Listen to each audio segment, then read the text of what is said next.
Pijat refleksi. Ini beda sedikit dari pijat tradisional loh. Pijat refleksi adalah praktik memijat titik-titik tertentu pada kaki, tangan, atau telinga yang dipercaya berhubungan dengan organ-organ dan sistem lain di tubuh.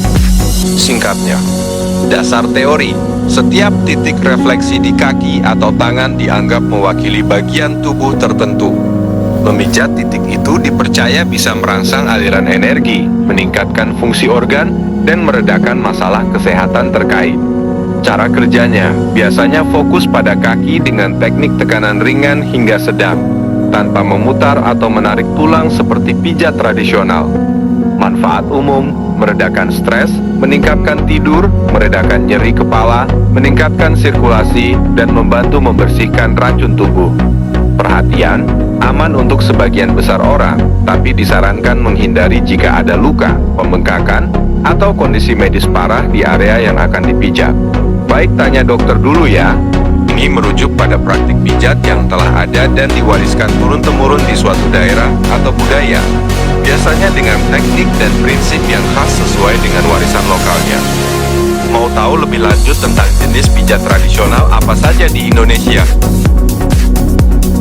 Ada praktik pijatan yang telah ada dan diterapkan oleh berbagai budaya di seluruh dunia selama berabad-abad, dengan ciri khas yang khas sesuai dengan warisan budaya masing-masing tempat asalnya. Di Indonesia sendiri, pijat tradisional memiliki berbagai jenis yang sangat kaya dan beragam, masing-masing dengan teknik, tujuan, dan asal-usul yang berbeda. Contohnya adalah pijat urut yang banyak ditemukan di Jawa, yang bertujuan untuk melepaskan ketegangan otot, meningkatkan sirkulasi darah, dan mempromosikan kesejahteraan secara keseluruhan melalui pijatan pada titik-titik tertentu dan gerakan yang teratur. Ada juga pijat Balinese yang lebih menekankan pada kombinasi pijatan, pemijatan, dan pengurutan yang disertai dengan penggunaan minyak herbal khas Bali, yang tidak hanya bermanfaat untuk tubuh tetapi juga untuk kesejahteraan mental dan emosional. Selain di Indonesia, pijat tradisional juga populer di negara-negara lain. Misalnya, pijat shiatsu dari Jepang yang berfokus pada pijatan titik-titik energi di tubuh. Pijat Thai yang menggabungkan pijatan, peregangan, dan gerakan yoga untuk meningkatkan fleksibilitas dan kesehatan. Serta pijat Ayurvedik dari India yang menggunakan teknik pijatan dan ramuan alami untuk menyeimbangkan energi tubuh dan mencegah penyakit.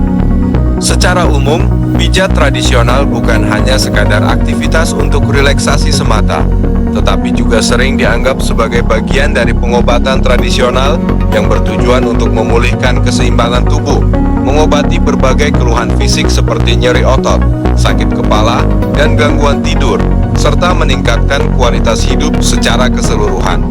Banyak orang sekarang mulai menyadari manfaatnya dan menjadikannya bagian dari rutinitas perawatan diri mereka. Meskipun demikian, penting untuk mencoba pijat tradisional dari terapis yang terlatih dan berkualifikasi agar mendapatkan manfaat yang maksimal dan menghindari risiko yang tidak perlu. Wah, informasi yang menarik banget. Betul banget, tren kembali ke cara perawatan alami memang makin merajalela di seluruh dunia, dan pijat tradisional jadi salah satu pilihan yang banyak dicari. Selain yang kamu sebutkan, teknik pijat juga bisa meliputi menggoyangkan atau memutar bagian tubuh seperti siku, lutut, atau leher, tergantung pada jenis pijatnya. Dan mengenai keyakinan menyembuhkan penyakit, meskipun banyak orang merasakan manfaatnya untuk masalah kesehatan ringan seperti nyeri punggung, nyeri kepala, atau gangguan tidur, penting juga untuk diingat bahwa pijat tradisional biasanya berperan sebagai pendukung perawatan medis, bukan penggantinya. Kalau ada penyakit serius, tetap harus berkonsultasi ke dokter ya. Ingin tahu lebih detail tentang jenis-jenis pijat tradisional dari negara mana saja nih? Wah, cerita Pak Sutadi ini keren banget. Seorang ahli pijat tradisional yang berpengalaman selama 40 tahun, turunan dari buyut, dan bahkan pernah melayani tokoh penting kayak mantan Wapres Tri Sutrisno. Lucu juga dia mempelajari refleksi dengan pola rumus bahasa Cina dari gurunya yang punya keturunan tertentu. Jadinya tekniknya gabungan ya, antara warisan lokal dari Gunung Lalu dan pengetahuan dari luar. Ngapain ya dia mau mengajarkan ketiga anaknya? Supaya warisan kepandaiannya gak hilang ya.